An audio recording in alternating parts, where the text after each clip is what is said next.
Let's go! Gagawa tayo ng apple salad. So, gagawa ako ng apple salad for my dinner. Wait lang, guys. So, prepare ko lang itong mga to. Siyempre. So, ang una kong gagawin, in-slice ko na yung apple, cucumber. So, yan. Dito ko ilalagay. And, maglalagay lang tayo ng kalamansi. Then, paminta. Then, asin. So, ang una kong gagawin is i-mix ko lang yung kunti lang yung ano ko guys. Kunti lang ang ilalagay ko na mayonnaise. Para hindi maasim. Japanese mayonnaise pala to. Kahit anong mayonnaise. Kung anong meron na mayonnaise sa inyo. So, kansyahin ko lang. Kasi kaunti lang yung apple ko at saka yung cucumber. Yung cucumber ko, isa yan. Pero maliit lang. So, yung apple ko is half. Then, next is kunti lang na paminta para hindi sobrang anghang. Mga ganyan lang, oh. Kansya lang. Halo. Next, asin. Dagdagan pa natin. Then, kalamansi.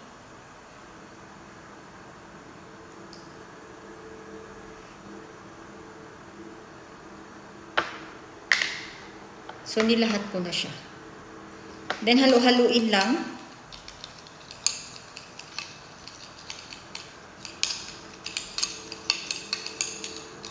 So, ganyan na siya.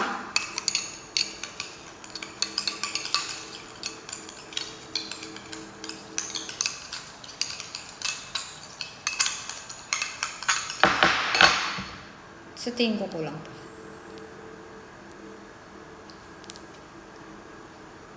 Pero pangit kasi yung sobrang dami ng mayonnaise. So, tama na to. Next is cucumber, apple,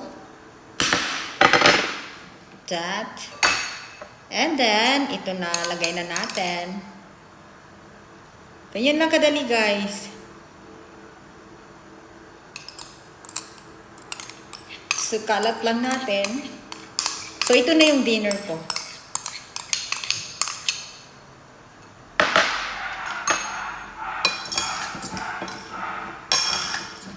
Ano lang to, 3 pirasong kalamansi.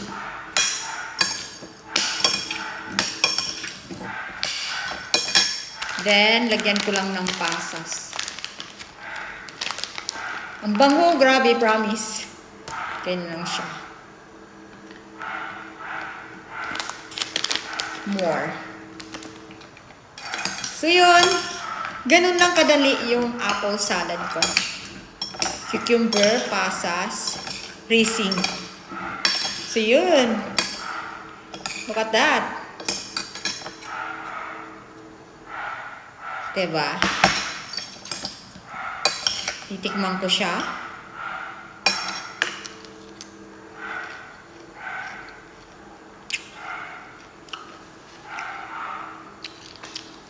Perfect.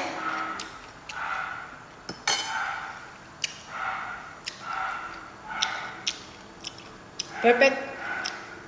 Tama lang yung asin. Sakto lang yung asim. Perfect, guys. Try nyo rin to.